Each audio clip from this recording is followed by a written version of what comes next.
staying at Travis Air Force Base during the remainder of their 14-day quarantine.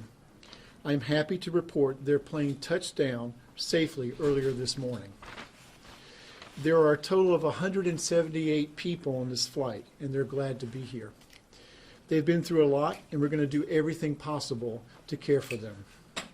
Because these people lived in Wuhan, the epicenter of this outbreak, where there was intense and escalating community-wide spread of the novel virus, they're classified as being at high risk of exposure. Medical personnel have been screening, monitoring, and evaluating these folks every step of the way, including before takeoff, during the flight, and following arrival. This includes checking temperature and observing for respiratory symptoms. Medical screening will continue for the remainder of their quarantine, and throughout their quarantine, we will be following CDC guidance for infection control. Anyone showing signs of illness during the quarantine period will be transported to a nearby medical facility for isolation, evaluation, and care as needed. We know this situation may be concerning to people in the Travis Air Force Base community. Based on our experience with other coronaviruses, we don't believe these people pose a risk to this community because we are taking measures to minimize any exposures. With coronaviruses, person-to-person spread is thought to occur mainly via respiratory droplets produced when an infected person coughs or sneezes, similar to how influenza or other respiratory pathogens spread. These droplets can land in the mouths or noses of people who are nearby and possibly be inhaled into the lungs. There may be some spread that happens through close contact or touching a contaminated surface, but it's not thought to be the main way of spread. The public health measures CDC and the federal government are taking, including this quarantine, are science-based. We're taking this action to help protect the health and safety of all Americans. CDC staff have spoken with the evacuees at Travis Air Force Base. We explained to them that CDC, under statutory authority of the HHS Secretary, has issued federal quarantine orders for all 178 passengers. The quarantine will last 14 days from when the plane left Wuhan, China. 14 days is the longest incubation period ever observed with coronaviruses. This legal order is part of our aggressive public health response and will also protect the health of the individuals, as well as their families and their communities. The goal of our public health response is to detect cases quickly and prevent further spread of this new virus in the U.S. This is the first time in more than 50 years that CDC has issued a quarantine order. While we understand this action may seem drastic to some, our goal today, tomorrow, and always continues to be the safety of the American public. While we recognize this is an unprecedented action, we are facing an unprecedented public health threat. And this is one of the tools in our toolbox to mitigate the potential impact of this novel virus on the United States. Before I take questions, I would like to reiterate that everyone has a role to play as we work together to contain the spread of this virus. Everyone should stay informed. CDC is updating its website daily with the latest information and advice for the public. Additionally, remember to take everyday preventive actions that we always recommend to prevent the spread of respiratory viruses. We have extensive guidance and information on our CDC website. We recommend visiting the site regularly for updates. We'd be happy to take your questions. Dr. Walk, how concerned should people across the United States be right now? We think the risk to the American public is low, and that's why we're taking these aggressive measures to maintain this low risk. Should people be racing out to buy masks? No, we don't believe it's warranted to buy masks in the general community. Doctor? Yes. In general, who are the 178 people who are here at Travis? Are they business people? Are they government people? I don't know their occupational background. They are people who were in Hubei province and had this exposure, and they're a mix of people with various backgrounds. But they're not necessarily government, they're not necessarily government people. They're not necessarily government people, unlike the first plane where there were a majority or a number of government officials on that plane. Yes. Doctor, to be clear, so just so people understand, none of these people show any symptoms at this point before, during, after the flight so far? There was one small child who had a fever on the flight and is being evaluated now at a nearby hospital. What talk about their day in and day out now existence for the next 14 days, where they're being housed, and the medical provisions being taken now? No, thank you for the question. They're being housed on the Travis Air Force Base in housing that is and has restricted movement because they're under quarantine. There is an outdoor space. Each family has an individual room, and they're offered food and services, wraparound services to provide their comfort. But they'll have to stay under quarantine for 14 days. So there's laundry rooms on site? There's How does laundry- that work so they don't then pass it on to other people that are in that quarantined area? That's correct. Now remember, all of these people who are under quarantine don't have symptoms, but we're monitoring them. They're maintaining levels of separation or social distancing, but they do have access to regular services. And Yes. their food, who's doing their laundry, who's taking out the trash?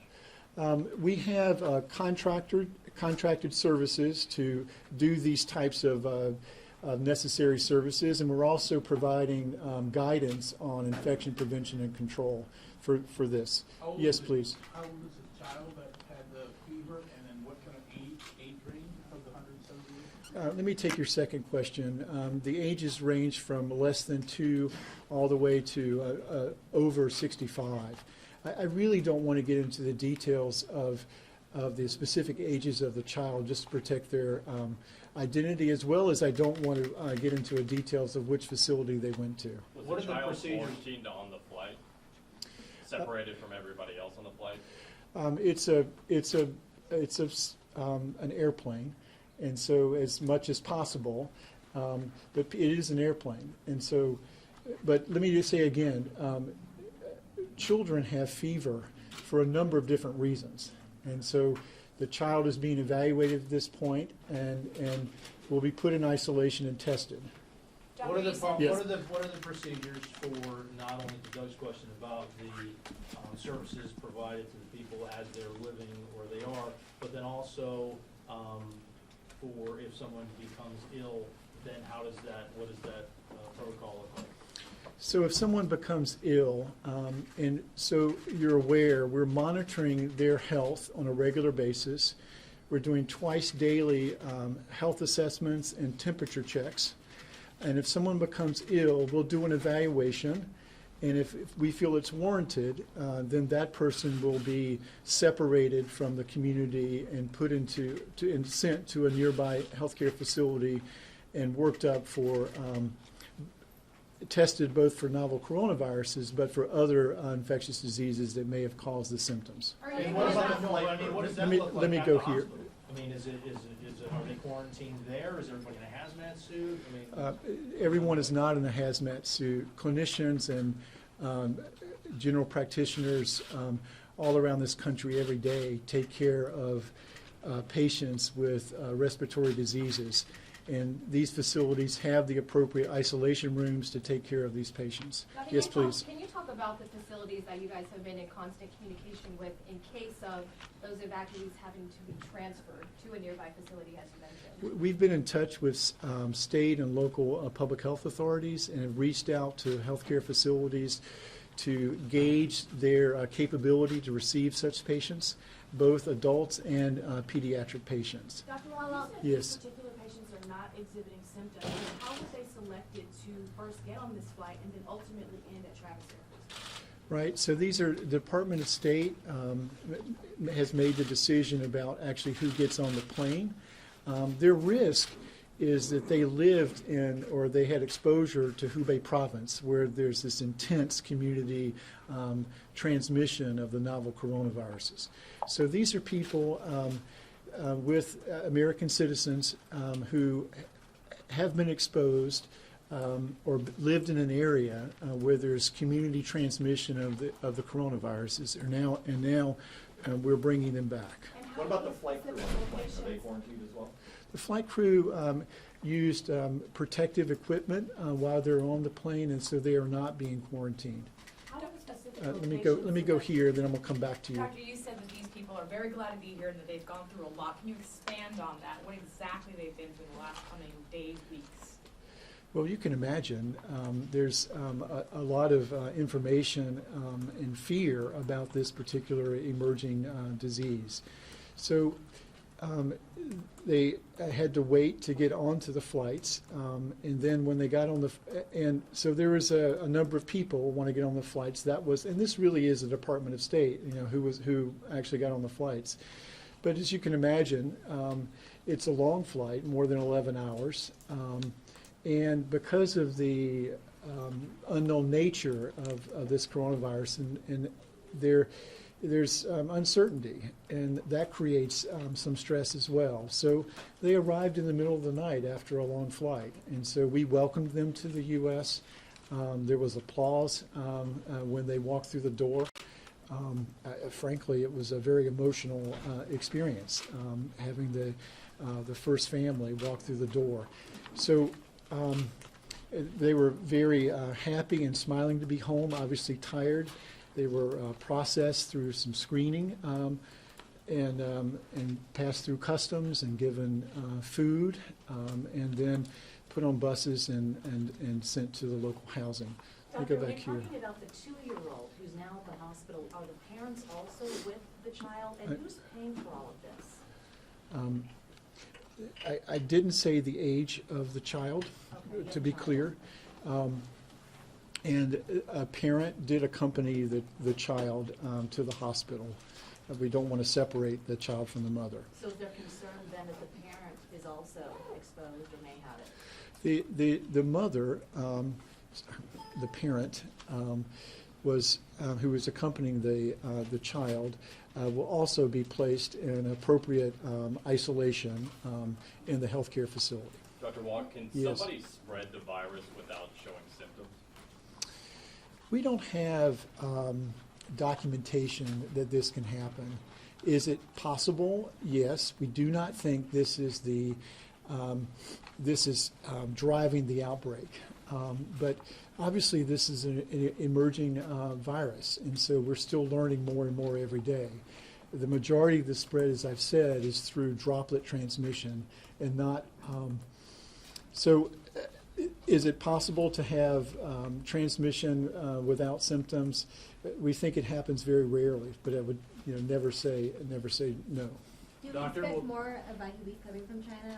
I'm sorry, I didn't understand. Do we expect more evacuees arriving from China in the next coming weeks? And what happens after the 14 days? To take your second question first, after observation for 14 days, and these evacuees don't develop any symptoms, then they will be released and returned, hopefully, back to their communities and families. So we will assist them to do that.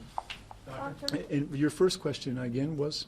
So my first question, do we expect any more to be arriving from China? I think that I really can't answer that question. I'm sort of dealing with what's happening today. Doctor, Yes. how soon might you learn the small child who's in isolation and undergoing testing at the hospital, how soon might you learn if he or she in fact does have the virus or might just have something else? In the next few days. It takes some time to collect the specimens, send them away, and then get the result back from CDC. But recently, actually, the test itself is being made available. It's been cleared by FDA. There was a press briefing earlier today, and so that test will be pushed out to all public health labs in the U.S. Is there a specific reason why Travis was chosen other than its location? The Secretary of Defense chose Travis, and I really can't get into the details of that.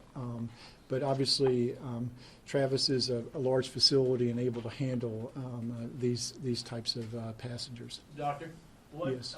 is CDC recommending masks for doctors or nurses or caregivers just in case there might be a coughing incident? And what is the treatment? What are the treatment options for someone who, if they were to develop it, what are the ranges of options there? Yeah, there's infection control practices that dictate the type of protective equipment that would be used in such a setting. Again, these are standard equipment that's being used throughout this country to prevent clinicians, healthcare providers from becoming infected from a respiratory illness such as this. And your second question? The treatment options, depending on the severity of the symptoms of Currently, we don't have a specific treatment for the novel coronavirus. Obviously, we can provide supportive care, for example, providing if someone was in respiratory distress, oxygen, for example, and providing an environment in a hospital where we can provide the supportive interventions that's needed, but we don't have a specific antiviral therapy at the moment. Yes? How is this affecting life at the Air Force Base? Is it changing any routines? The Air Force Base is not changing their normal routines. With the assistance of the leadership in the Air Force Base, we've conducted a couple of town halls with the base community to answer any questions. Doctor, can you talk about the 14-day quarantine period, why specifically 14 and not 7? What is kind of the knowledge behind that? Is there a specific time frame to where a person should develop symptoms if they do in fact have this illness or disease? Correct. So the incubation period is that time between exposure and the time a person might develop symptoms, and it varies depending on the person, and that variation might be from early on, a day or two, to up to 14 days. 14 days, most people are actually become symptomatic in that first week. And so we're being very conservative in pushing out the quarantine period to 14 days because there have been some people, though rarely, who've gotten illness during that period of time. So a 14-day window makes us, we're reassured that the person is not infected with the novel coronavirus. You might have already answered this, but how long were they in China, you said? These are people that either traveled or lived actually in Hubei province, and there's all sorts of, they have different levels of exposure from months to years. So within that quarantine zone, is it just going to be CDC employees? Are you going to have some Air Force personnel also in those zones? We do not have Air Force personnel in the zone. We have CDC personnel as well as other federal agencies, HHS, for example, or the Administration for Children and Families, with assisting the evacuees. There's a question Are here. all the evacuees American citizens? The majority of them are American citizens. I don't know. I couldn't say the whole cohort is, for example.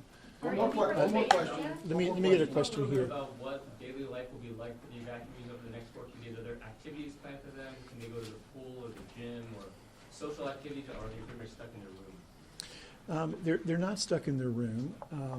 The housing is that there are common spaces. There's also a large outdoor area. There are kids among these evacuees, and so we have people on the staff who are working to put together activities. We want to maintain some social distances between family units, but at the same time, we're not restricting people to their rooms. So it's a delicate balance. They are being restricted to this area under quarantine. They're not being restricted to their rooms. We are asking them to have some social distancing, more than 6 feet between family units, and not have, for example, kids. We don't want them to share toys, for example, as much as we can between the families. So these kinds of activities. But yes, their mental health of these families and the people under quarantine is very important to us. What can you tell the public? What can you tell the public to put them under these?